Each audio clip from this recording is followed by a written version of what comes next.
apartment hunting with me?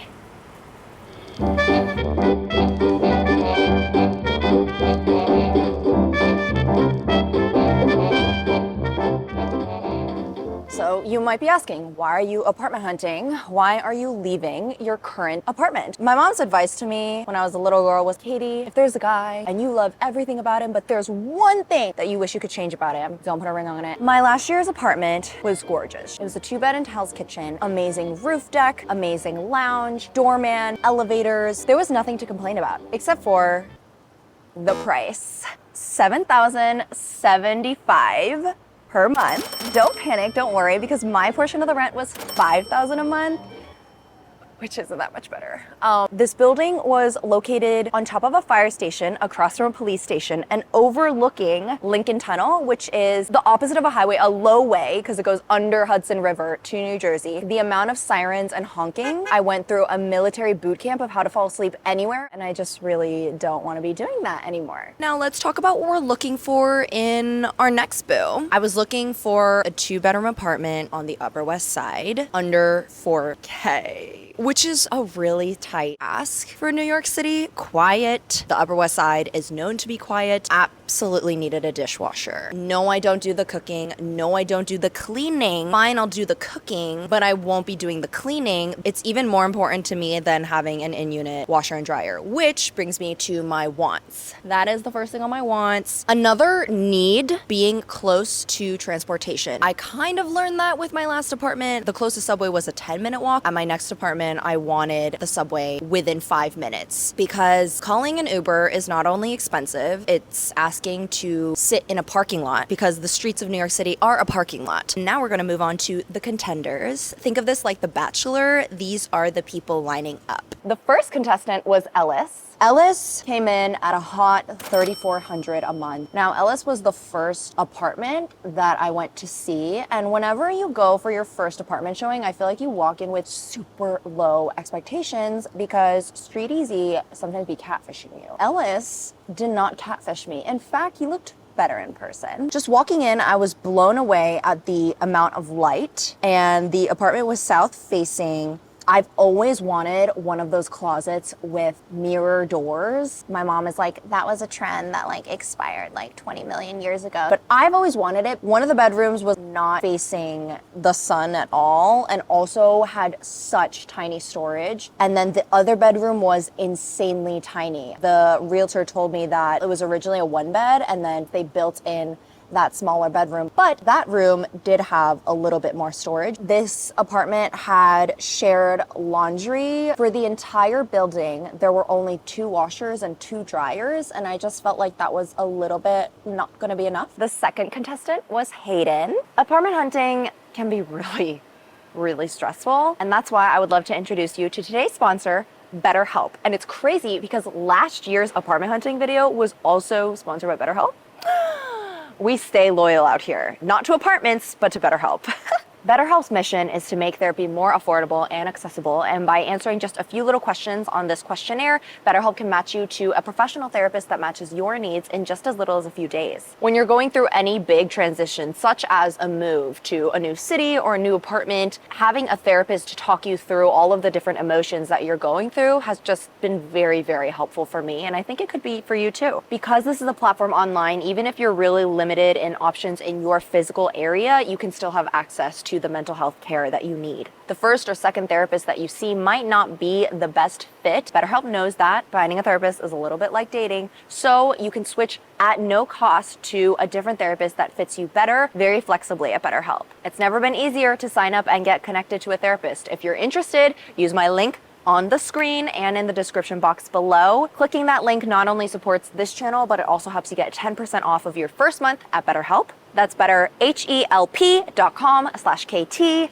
And now back to the video. Hayden was $3,700 a month. The layout was almost exactly like my old apartment for half the price. So much storage, modern furnishing, decently lighted windows, 2 bathrooms, okay? I was looking for 1 bath, and this was 2-bed, 2-bath, within my budget. There were only 2 units on my floor, so it would have been very private, very quiet. There was a doorman, there was shared laundry, but if you paid an additional $260 flat fee for the entire year, you had access to another building where they had way more washers and dryers, a gym, and a more sophisticated package room. Now, you may be thinking, all right, what's the catch? Because there is one. The approval process was insanely strict, to the point that it would take a month to 2 months to approve any tenant. They were trying to keep it a rent stabilized / income stabilized unit, maybe not fit into my timeline was what I was worried about. The one thing that Hayden didn't have, AC. So I would have to have that installed. Third contestant was Frederick. Right off the bat, really close to the subway. This unit was one of those units that's in those huge condominiums. So there are multiple buildings. It almost feels like a college campus dorm, except the students were elderly ladies.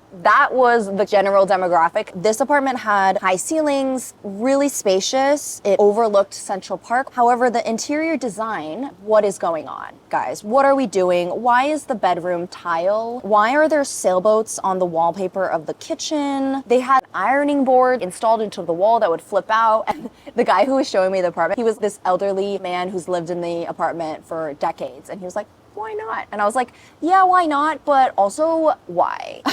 There were 2 bathrooms, which is kind of cool, but they were right next to each other. Clearly, the facilities weren't updated. It hadn't been renovated in a really long time. Another thing that was kind of poo-poo about this apartment was they didn't have a broker's fee, which is great because broker's fees are around like 10 to 15 to 20% of the annual rent. So it adds up. Yeah, we don't have this broker's fee, but hold on one second. Let me pull up the numbers. Application fee of $650 and a moving fee of $500 and additional credit check of $75 per tenant. Their approval process was also very strict because it was a huge condominium. Obviously, they don't want to bring in a random tenant that kills the vibe.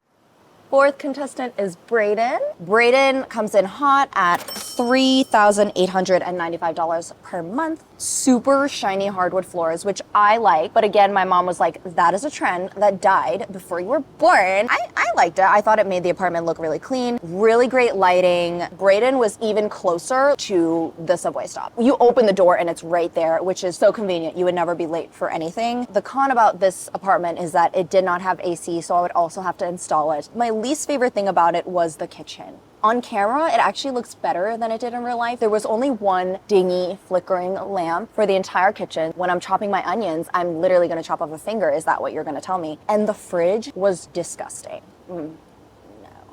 No. There was just enough storage, but I would have preferred a little bit more. Like Ellis, this also had shared laundry in the building, but there were only 2 washers and 2 dryers for the entire building. So once again, it might be the Hunger Games on the weekends to get your clothes clean.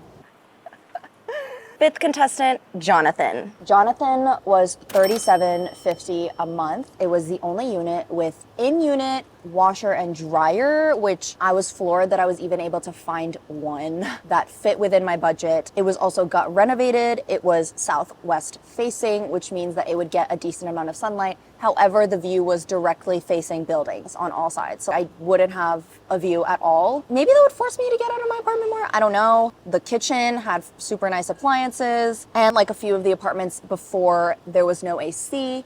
I would need to get that installed if I wanted to live here. Sixth contestant is, what's his name? Darren. Darren is another one of those apartments that's too good to be true. And what's crazy is on Street Easy, it was advertised as $3,375, which, okay, decent. But then when I go to meet the guy in person, I ask him, how much is the rent while I'm standing in this unit? And he is like, $2,780. I was like, excuse me, $2,780. And he's like, yeah, $2,780. Why were the prices different? This apartment was insane. It had a view overlooking Central Park. It had top of the line appliances. It had a 24/7 doorman. It was a luxury high-rise building with a lounge, a gym, pretty much my old apartment, but not even half the price. It was, I can't do math, like 1/3 of the price. When the price of something is too low, I love this, but also I shouldn't be, because what is going on? I also didn't love the real estate agent / broker slash whoever was showing me around, pretty unprofessional with emails and communication, and were not very friendly. So it just added to the vibe of something is off about this place. Then I looked up reviews of this place online, and the reviews were so bad, guys. So bad. 1-star reviews, super angry tenants. Maybe it's starting to make a little bit of sense, but the apartment alone was gorgeous. Gorgeous. Could have had me fooled. Could have had me fooled. 7th contestant was Quincy. Quincy comes in at a whopping $3,500, straight middle of the pack. The tenants who were leaving had decorated this space so well. Like, I really love their interior design. It makes the world of a difference when the place is decorated right. She's one of those apartments that really screams New York, because it's like, we're gonna cram as much life and as much stuff as we can into this apartment. Everything was super efficiently done, and the previous tenants had a ton of storage items that they had to buy to organize all their stuff. So it might be a little bit tight. I also am just the type of person that I don't like having stuff, even if it's nicely stored out. I like everything to be unseen behind closed doors. So this apartment would not fit into that vision. On Street Easy, they advertised it as having a dishwasher. I was touring the apartment, and there was another person who was interested in the unit. We were touring it together, which is always like a little, ooh, who's gonna cop what first? But that guy kind of saved my life, because he was like, and dishwasher? And the current tenant was like, no dishwasher.